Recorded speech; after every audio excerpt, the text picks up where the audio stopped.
ደረጀ በዛሬው ዕለት እንግዲህ እውነቱን መጋፈጥ አለብኝ በማለት ለሰላም ሚስጥሩ ሊነግራት ተዘጋጅቷል።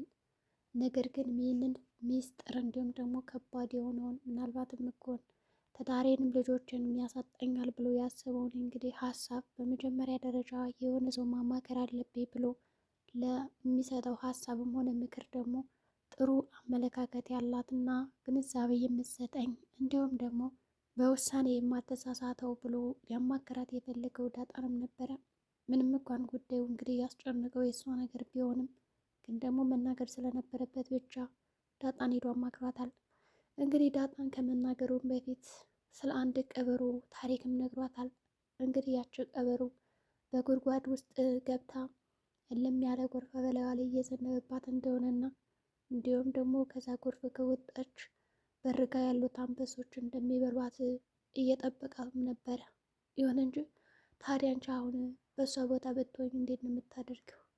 ከዛ ጉድጓድ ውስጥ ትገባያለሽ? ይዞሽ እንዴት ነው የምትፈልጊው? ታዲያ ልጅም እንግዲህ ያማከረኛል ብሎ የነገራትና እንዲሁም ደግሞ ጥሩ ሀሳብ ትሰጠኛለች ብሎ ያማከራትን ልጅ እሷም አላሳፈረችውም ነበረ። እኔ በዛሽ ቀብሩ ቦታ በሆን እወጣለሁ እንጂ ከዛም ቁጭ ብዬ ልሞት አይገባኝም። ምክንያቱም ቢያንስ እንኳን ከአንበሶች እጅ ላመልጥም ልተርፍም እችላለሁ እንጂ ከዛ ጎርፍም ዓይኔ እያየኝ ይዞኝ እንደሄድ አልፈልግም ብለዋለች። አባትም እንግዲህ በጣም የተደመመው በሀሳቧ እኔም እንደዚህ ነው ማድረግ ያለብኝ፣ አሁን ልክ እሷ በወደቀችበት ቦታ መጋፈጥ ሳይኖርብኝ አይቀርም የሚመጣውን ችግር እያንዳንዱ በማለት እንግዲህ ይነግራታል። ታዲያ ለሰላም እውነቱን ሊነግራት ሰላምም እንግዲህ ልጅሽ በህይወት አለች ብሎ እንደነገራት እንግዲህ ወዲያውኑ ራሷን ስታ ወለድ ታደርጋለች። እንግዲህ ልጅ ምጧ ይመጣል ማለቴ ነው። ደረጀ እንግዲህ በጭንቀት ቆሞ ነበር ያያት። አሁን እንግዲህ ሰላም እንግዲህ ደንግጣ እንዲሁም ደግሞ በጣም ስትፈልገው የነበረው ሰበር ዜና ስለነበረ መቋቋም አልቻለችም። ደስታም ሆነ ምንም በአንድ ነው እንግዲህ የተደበላለቀባት። ወዲያውኑ ከነገራትም በኋላ እንግዲህ ተዝለፍልፋ መሬት ላይም ነበር የወደቀችው። ደረጀም የሚያደርገው ግራ ገብት ብሎታል። በዛ ላይ ደግሞ ተደብቆም ነበረ ወደ ኪችን ሄደው። ወይዘሮ ማርታ ኪችን እንደሚገባ አታውቅም ባለቤቷ። ግን ደግሞ አሁን ሰላም እንደዛ ተዝለፍልፋ ሲያያት ምን ልትል ትችላለች? በተለይ ሁለቶች እንግዲህ ከአንድ ላይ ሲታዩ ምንድን ነው የምታደርገው? ሰላም ደህና ነሽ ብሎ እንግዲህ ቢቀሰቅሳትም ደረጀ እሷ ምንም የሚሰማበት አንደበት አልነበራትም። እንግዲህ በመጀመሪያ ደረጃ ይህንን ሚስጥር ከመንገሩም በፊት ቆይ አንቺ ግን ልጅሽ በህይወት እንዳለሽ እንዴት ታውቂያለሽ? ምናልባትም እኮ ሞታ ሊሆን ይችላል በማለት እንግዲህ የተለያዩ አማራጮችን ነግሯታል። ልክ ነህ፣ ሞታም ሊሆን ይችላል አላቅም።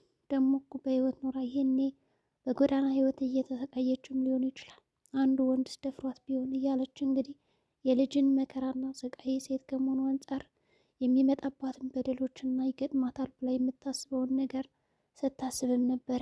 ታዲያ እናትም እንግዲህ የገመተችው ነገር ትክክል ነው። እውነትም ዳጣ የጎዳና ልጅ ነበረች። አሁን ግን አምሮባትና ድምቃ ትገኛለች። ታዲያ እንግዲህ የሆነው እንዴት ነው? ወልዳም እኮ ሊሆን ይችላል የሚል ግምትም ሰጣት። እየጠላችሽም እኮ ይሆናል። ይሁን እንጂ እውነትን ነግሯታል። ምንም ይሆን ምንም የመጣውን ለመቀበል ዝግጁ ነው። ማርታም እንግዲህ ልጅን ልድር ነው ብላ ደስ የሚል ስሜት ላይ ናት ያላችሁ። ይህንንም ሀሳብ ለሰላም አካፍላትም ነበረ። ይሁን እንጂ ማርታ ራስ ወዳድ እየሆነች ነው። ልጇን ለምትፈልገው ወንድና ጸባይ ስለሌላት ምናልባትም ናታን ነው እንግዲህ አኑሮ የሚችላት ስላለች እሷ የፈቀደችው ብቻ የሚሆን ስለመሰላት እንግዲህ ልትድራት ሽርን ጉድ እያለች ነው። በዚህም ተደስታለች። ያውም ደግሞ ናታንን ስለሆነ የምታገባው። አን ግን አቶ ደረጀ በግልጽም ነበር የጠየቁት። ይኸውልህ እኔ ወይዘሮ ማርታን ያገባኋት አባት ያስገድዶኝ ነበረ። ታዲያ በወቅቱ የምወዳት ልጅም ነበረች እና ለቤተሰብና ለእኔ ስትል ካላገባ ብሎ አስገደደኝ። ስለዚህ ከኔ ከትዳር ተሞክሮ አንተም የተወሰነ ነገር መማር አለብህ እና የምጠይቅ ጥያቄ በግልጽ ነው። አበጌን ለወደፊት ህይወት ትመኛታለህ፣ ታገባታለህ በእናትና በአባትህ ፍቃድ እንዲሁም ደግሞ ለእኔ ስትል የተመሰረተ ትዳር እንዴት ነው የምታደርገው? በአንተ እይታና አመለካከት እንዴት ነው የነገር ብሎ ይጠይቀዋል። ናታንም በጊዜው ፈርቶ ነበረ፣ ግን ደግሞ ግልጹን የነገረው አይ እኔ ኤብን በፍቅር አላያት፣ ያው ለማንኛውም እንደ እህቴ እወዳታለሁ፣ አክብራታለሁ። ሌላ ደግሞ የማየውና የማቆም ነገር የለኝም። ስለዚህ ለወዳትና ላገባት አልችልም ይለዋል። ደረጀም ተመስገን ብሎ እንግዲህ ፈጣሪውን አመስግኖ በጣም ተበሳጭቶ እንግዲህ እውነቱን ስለነገረውም ደስ ብሎታል። ታዲያ ማርታ በደስታ የሞተችው ወደ መኝታ ክፍል ከገባ በኋላ መጠየቋን አላቆመችም። እሺ ደሬ አወራው እንዴ ናታንን? ደግሞ ታውቃለህ አባቱ ሊመጣ ነው።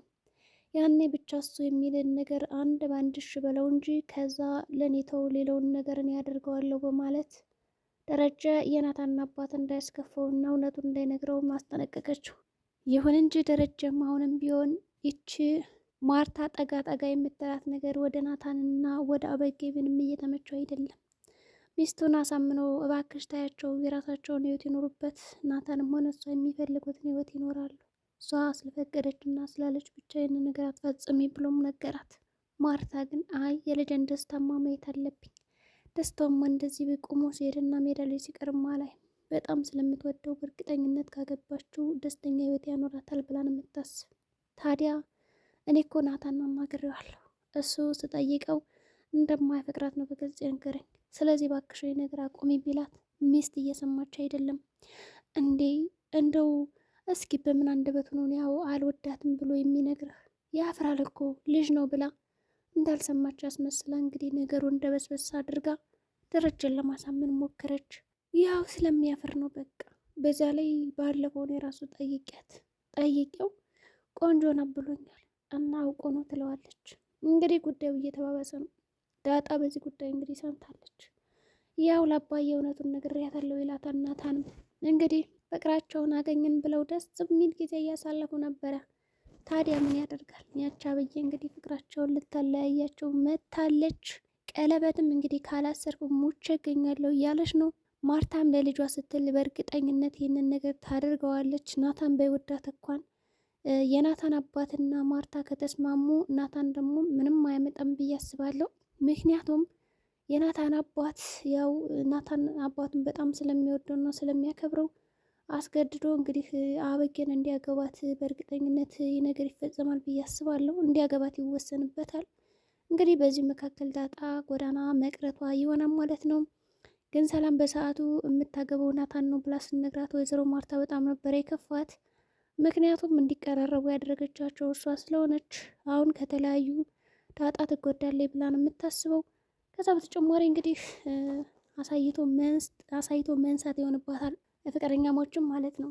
ናታንም እንደዛው እንዲቀርባት በጣም ብዙ ምክሮችን እየመከረችው ነበር። ዳጣንም ብቻ ደንግጣ እንግዲህ ሻይ እንኳን ልትሰጣት ሄደችውን ሻዩን በቃ ሽጣጭ ምናምን ብላት ጥላትን ሄደችው። ከዛ ደግሞ እንግዲህ ማርታ ያለ ወትሮዋ ሰላም ስታለቅስ አይታታለች። ለሬ ዛሬ እኮ ሰላም ስታለቅስ አየኋት ትለዋለች። ምን ሆና? ያስ እንዲያው ሳስበው የልጇ ሁኔታ ነው የሚያስለቅሳት። ከዛ ታዲያ እኔ ምን ላድርግ? እኔ ሳልፈልግ የልጇ አባት ሊሆን እንዴ ይላል። ያሳዝናል። ደረጃ እኮ ባያውቅም የራሱ ልጅ እንደሆነ ነው። አይ ምስኪን። አረ እንደዛ ትነጫነጭብኝ ብለዋለች እንግዲህ ማርታ። እሱም እንግዲህ እሺ ልና ዝም ይላል። ከዛ በቃ ተጨንቆ ነበረ። በተለይ ደግሞ ልጁን አልወዳትም ስላለው መናገር አለብኝም ብሎ ስላሰበች ጨንቆት ነበረ። ብቻ በሀሳቦች ዝምጥ ብሏል። ለዛም ነው እንግዲህ ከማርታ ላይ የጨዋባት። እሺ በቃ ችግር የለውም ያናግራታለሁ ትልና ዝም ትላለች። እንግዲህ ዳጣም ያው ካፌ ተገኝታ ነበረ። አማከራት ይሄንን ጉዳይ። ዳጣም እንግዲህ አባቴ እንድትጨነቅ አልፈልግም፣ ፈታ በል፣ ለአጭር ህይወትማ እንደዚህ መቸገር የለብም፣ በተለይ ደግሞ በእኔ ምክንያት ከሆነ እያለችውም ነበረ። እንግዲህ እናትና ልጅ መታወቅ አለባቸው ብሎ ወስኗል። እንግዲህ ዳጣም ፍቅሯን እንዴት አድርጋ እንደምታድነው እያሰበች ነው። ምክንያቱም አበጌ የሆነ ነገር አሰበች ማለት ታደርገዋለች፣ ታሰካዋለች ማለት ነው እንጂ ጀምራ አትተውም። እና ናታን ይህን ነገር እንዴት አየው? ቀለበት ላስርልኝ ነው ምናምን እኮ እያለች ነው ትለዋለች። እሱም አታስቢ፣ እኔ እውነቱን ነግሬዋለሁ ለአባትሽ፣ በጣም ነው የምትመሳሰሉት ይላታል። እንግዲህ እና ታዲያ አሁን እውነቱን ከነገርኩ በኋላ ነው እንዴ መመሳሰላችን ትዝ የሚል ብለዋለች። ይህ እውነት ነው የሆነ እንጂ እና አጭሪትም ሽርንጉድ እያለኝ ነው። ያው እንግዲህ ውሃም ምንድነው ይሄ ጮርነቄ ካልሰራው ብላ ያው ስትጮራነቅ ነበረ። ዱቄቱን አበላሸችው ይባስ። አይ የልጅ ነገር ትላላችሁ እንግዲህ ይሰራለሁ ብላ ኪችን ገብታ ስትንጎዳጎድ ያው ሊጥ በሊጥ ሆና ነው የወጣችው። ሁለተኛ ለስራም ድካሙን ሰጠቻት። አበጌም እንግዲህ ግቢ ላይ ወዝ ወዝ እያለች ነበረ፣ ወደ ግራም ወደ ቀኝም። ያው እንግዲህ ከውሃ ጋር አትስማማም፣ ማውራት ትፈልጋለች። ውሃ እንድታውራት ነው የምትፈልገው። በነገራችን ላይ አበጌ ደግሞ ትዕግስት የላትም። ብቻ እንግዲህ ዞር በይልኝ እስኪ አባቴም እንደሚያደርግ አይተሽልኝ ትልና ትልካታለች። አርጆንም እንግዲህ ናታንም በመንገድ አግኝቶት እባክህ እርዳኝ ይለዋል። በአበጌ ምክንያት ፍቅረኛ ናት ብሎን ጠየቀው። እንግዲህ አርጆን እባክህ እንደባለፈው ልደባደብ አይደለም የመጣሁት ዛሬ በግልጽ እናውራ፣ ልክ እንደ ወንድ ልጅ ይባባላሉ። እንግዲህ ናታን ድሮ ቀረ እኮ ይሄ ድንጋይ ምናምን መበጣበጥ በጩቤ ምናምን እያሉ ነበር። ዘመኑ የአይኤ ነው አለ እንዴ! የሚገርም ነው እኮ እናንተ። አዎ አይኤ ነው ለነገሩ። አሁን ድብድብ ምናምን ቀርቷል። ስለዚህ እንስማማ እየተባባሉ ነበረ። ተስማሙ። አልወዳትም እያለ እንኳን እየነገረው አርጆን አላመንም። ግን በቃ በርታን የምላድርግ ምናምን ብሎት ነው ሄደው። ሰው ምክር መስጠት ነበረበት። እዚህ ጋር ናታን ተሳስቷል። አርጆን እርዳይ ብሎ ሲመጣ ይኸውልህ አርጆን ራስህን ለውጥ፣ የአንድ ድራማ ምናምን ማየት ቀይር፣ ብቻ ከራስ ላይ ትኩረት አድርግ፣ ከዛ በኋላ ትወዳለች ቢመክረው ጥሩ ነበረ። ግን ያው ሳይረዳው ነው ጥሎት ሄደ። ብቻ ፍቅረኛው እንዳልሆነች ነግሮታል። አሪፍ እንግዲህ አርጆን ብታገባ የተሻለ ነበረ። እንደውም በቃ ማድረግ ያለበት ናታን ምንድን ነው አሁን ቀለበት ያስርልኛል እያለች አይደለም። ካስገደዱት በኋላ አርጆንን ፊቱን ሸፋፍኖ ምናምን የቀለበቱ ቀን እሱ እንዲያስርላት ማድረግ አለቀ። ከዛ ገባው ብላ ስትደሰት አርጆን ጋር ትጋባለ። አለቀ። እንደዚያ ቢያደርጉ ግን በጣም አሪፍ ይሆናል ብዬ አስባለሁ። ለአርጆንም ጥሩ ነው፣ ለናታንም ይቀላቀላታል። እንግዲህ ሰላም መጨረሻ ምን ሊሆን ይችላል? ልጁ ይወለዳል ወይስ ደግሞ እዛው ደንግጣ ነው የቀረችው? በቀጣይ የምናይ ይሆናል። መልካም ጊዜ ይሆንላችሁ።